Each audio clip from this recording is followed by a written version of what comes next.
Hi friends, welcome back to our channel. ಇವತ್ತಿನ ದಿನ ನಾನು ನವರಾತ್ರಿಗೆ ಮೊದಲನೇ ದಿನ ಆಗಿರೋದ್ರಿಂದ ನಾನು ದೇವರನ್ನು ಸಿಂಪಲ್ಲಾಗಿ ಬೆಳಗ್ಗೆ ಅಲಂಕಾರ ಮಾಡಿಕೊಂಡೆ ಬಿಳಿ ಹೂಗಳಿಂದ. ಮತ್ತು ನಾನು ಪೂಜೆನ 7 ಗಂಟೆ ಒಳಗಡೆ ಬೆಳಗ್ಗೆ 7 ಗಂಟೆ ಒಳಗಡೆ ಮಾಡಿಕೊಂಡೆ. ಯಾಕಂದರೆ ಬೆಳಗ್ಗೆ 7:30ರಿಂದ ರಾಹುಕಾಲ ಅಂತ ಹೇಳಿದ್ರಿಂದ ನಾನು ಪೂಜೆ ಬೇಗನೆ ಮುಗಿಸ್ದೆ. ಬೆಳಗಿನ ಪೂಜೆ ಈ ರೀತಿ ಇತ್ತು.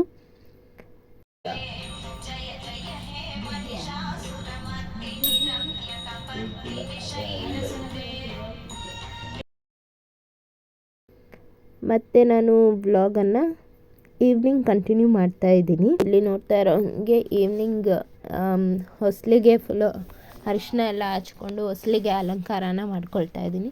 ಯಾಕಂದರೆ ಈವ್ನಿಂಗ್ ಟೈಮಲ್ಲಿ ಹೊಸಲು ಪೂಜೆನೇ ಮೇಯ್ನ್ ಆಗಿರುತ್ತೆ ನವರಾತ್ರಿ ದಿನ.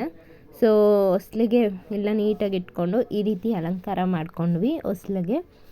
ನೆಕ್ಸ್ಟ್ ನಾನು ದೇವರಿಗೆ ಇವತ್ತು ದಾಸವಾಳ ಇಡೋದ್ರಿಂದ ತುಂಬ ಒಳ್ಳೆಯದು ಅಂತ ಹೇಳಿದರು. ನನಗೆ ಹೋದ ವರ್ಷ ದಾಸವಾಳ ಸಿಕ್ಕಿರಲಿಲ್ಲ. ಈ ವರ್ಷ ಊರಿಂದ ನಾನು ದಾಸವಾಳನ ತರಿಸ್ಕೊಂಡಿದ್ದೆ.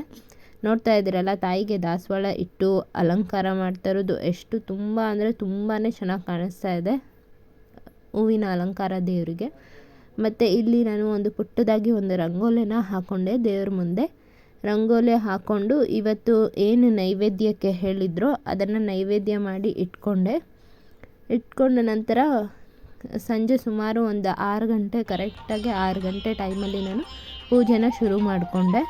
ಪೂಜೆ ನೋಡ್ತಾ ಇದ್ರಲ್ಲ, ತುಂಬಾ ಸುಂದರವಾಗಾಯಿತು. ಇವತ್ತಂತೂ ತುಂಬ ಅಂದರೆ ತುಂಬ ಖುಷಿ ಆಯಿತು ನನಗೆ.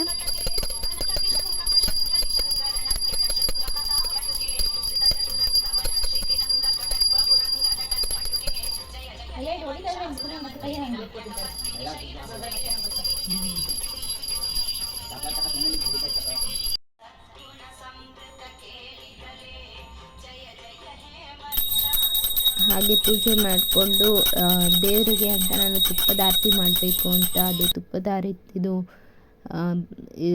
ಆರತಿ ಮಣೆ ಥರ ಬರುತ್ತಲ್ಲ, ಅದನ್ನು ತರಿಸ್ಕೊಂಡಿದ್ದೆ. ಅದರಲ್ಲಿ ನೋಡ್ತಿದ್ರಲ್ಲ, ದೇವರಿಗೆ ತುಪ್ಪದ ಆರತಿ ಮಾಡ್ತಾಯಿದ್ದೀನಿ ಈಗ. ತುಂಬ ಅಂದರೆ ತುಂಬಾ ಚೆನ್ನಾಗಿತ್ತು. ದೇವ್ರು ತುಂಬ ಚೆನ್ನಾಗಿ ಕಾಣಿಸ್ತಿತ್ತು. ನಾರ್ಮಲಾಗಿ ಇದ್ದಾಗ ದೇವರು ಕಾಣಿಸೋ ರೀತಿಯೇ ಬೇರೆ. ಪೂಜೆ ಪುನಸ್ಕಾರ ಮಾಡಿದಾಗ ದೇವರ ಒಂದು ಕಳೆ ಇರುತ್ತಲ್ಲ, ಅದು ತುಂಬ ಅದ್ಭುತವಾಗಿರುತ್ತೆ. ನೋಡ್ತಾ ಇದ್ದೀರಲ್ಲ ಹೆಂಗೆ ಕಾಣಿಸ್ತಾ ಇದ್ದಾರೆ ಅಮ್ಮನವರು ಅಂತ. ನಂತರ ಸಾಂಬ್ರಾಣಿಯಿಂದ ಹಾಕಿ ಮನೆ ತುಂಬ ಧೂಪ ಹಾಕೋದ್ರಿಂದ ತುಂಬ ಪಾಸಿಟಿವ್ ಎನರ್ಜಿ, ಪಾಸಿಟಿವ್ ವೈಬ್ಸ್ ಇರುತ್ತೆ. ನನ್ನ ನವರಾತ್ರಿಯ ಮೊದಲನೇ ದಿನ ಈ ರೀತಿಯಾಗಿ ನಾನು ದೇವರನ್ನು ಅಲಂಕಾರ ಮಾಡಿಕೊಂಡು ಈ ರೀತಿಯಾಗಿ ಪೂಜೆಯನ್ನು ಮಾಡಿಕೊಂಡೆ. ನೋಡಿದ್ರಲ್ಲ, ಮಾರ್ನಿಂಗಿಂದ ಈವ್ನಿಂಗ್ವರೆಗೂ ಯಾವ ರೀತಿಯಾಗಿ ನಾನು ದೇವರ ಅಲಂಕಾರ ಮಾಡಿ ಪೂಜೆ ಮಾಡಿಕೊಂಡೆ ಅಂತ.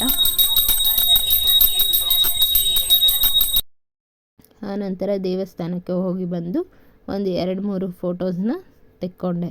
ಸೊ ಇದಾಗಿತ್ತು ನನ್ನ ನವರಾತ್ರಿಯ ಮೊದಲನೆಯ ದಿನದ ಪೂಜೆ. ವ್ಲಾಗ್ ಇಷ್ಟ ಆಗಿದೆ ನನ್ನ ಚಾನಲ್ನ ಸಬ್ಸ್ಕ್ರೈಬ್ ಮಾಡಿ.